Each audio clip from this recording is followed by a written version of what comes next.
Brought to you by V-Guard, co powered bye Sensodyne. Solapur शहर आणि जिल्ह्यामध्ये दुष्काळाच्या झळा त्या जाणवायला सुरुवात झालेली आहे। आपण आता आहोत मोहोळ तालुक्यातल्या शिंगोली या गावामध्ये आणि आपण पाहतोय या सीना नदीचे हे पात्र जे आहे ते पूर्णतः कोरडं ठाक पडलेलं आपल्याला पाहायला मिळतंय।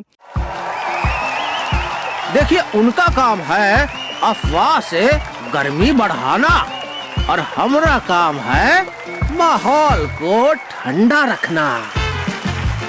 हमारा नेता कैसा हो जो माहौल को रखे ठंडा वैसा हो। अब की बात वी गॉट एयर कूलर का चमत्कार। खरं तर गेल्या 2 महिन्यांपासून या ठिकाणी या सीना नदीचं पात्र जे आहे ते अशा पद्धतीनं कोरडं ठाक पडलेलं आपल्याला पाहायला मिळतं आणि त्यामुळे एकंदरीतच सोलापूर शहर आणि जिल्ह्यामध्ये पाण्याचा तुटवडा जो आहे तो मोठ्या प्रमाणात जाणवत असल्याचं आपल्याला पाहायला मिळतं।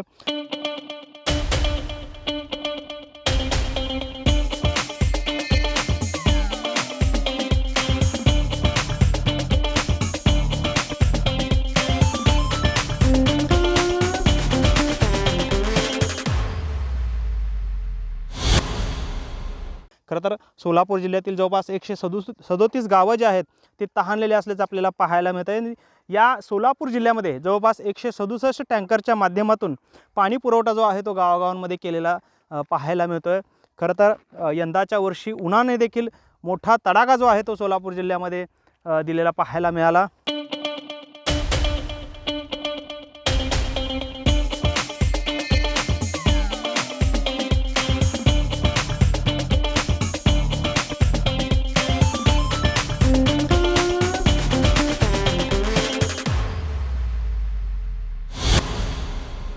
आणि त्यामुळेच एकंदरीतच पाण्याचा तुटवडा जो आहे तो जाणवू लागलेला देखील पाहायला मिळतोय।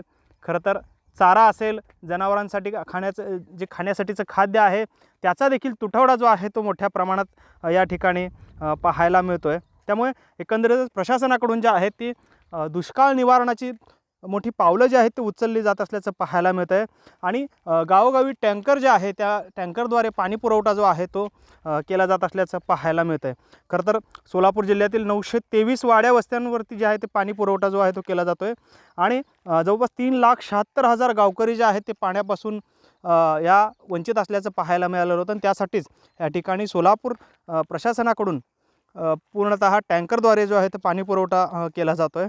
खरं तर सोलापूरमध्ये जर टँकरची आकडेवारी पाहिली तर जवळपास करमाळा तालुक्यामध्ये 43 टँकर आहेत, सांगोल्यामध्ये 41 आहेत। त्याचबरोबरीनं करमाळ्यातील एकूण 99,000 गावं जी आहेत ती टँकरने तिथं पाणी पुरवठा जो आहे तो सुरू असल्याचं एकंदरीत पाहायला मिळते। त्यामुळे मोहोळमध्ये जर बघितलं तर मोहोळमध्ये खाजगी स्वरूपात पाणीचं जे आहे पुरवठा जो आहे तो सामाजिक कार्यकर्ते असतील, राजकीय कार्यकर्त्यांकडून सुरू आहे। एकंदरीतच संपूर्ण जिल्ह्यामध्ये जे आहे ते पाण्याचा तुटवडा जो असल्याचं पाहायला मिळतं आहे आणि उजनी धरण जे आहे ते यंदाच्या वर्षी पूर्णतः क्षमतेनं न भरल्यामुळे आणि अधिकची पाळी जी आहे पाण्याची ती लवकर दिल्यामुळे या ठिकाणी पाण्याचं गणित जे आहे ते बिघडल्याचं चित्र पाहायला मिळालं होतं। त्यामुळेच या ठिकाणी सोलापूर जिल्ह्यामध्ये पाण्याचा तुटवडा आहे तो मोठ्या प्रमाणात निर्माण झालेला आहे। त्यामुळे आता प्रशासनासमोर मोठं संकट आहे की या पाण्याचा तुटवडा जो आहे तो कशा पद्धतीने भरून काढता येईल आणि जे सोलापूरकर आहेत त्यांची तहान भागवण्याचा प्रयत्न जो आहे तो प्रशासनाकडून युद्धपातळीवर सुरू असल्याचं आपल्याला पाहायला मिळतंय। कॅमेरामन अनिल कांबळेसह Sagar Survase, TVN Marathi, Solapur. Brought to you by V-Guard, co powered bye Sensodyne.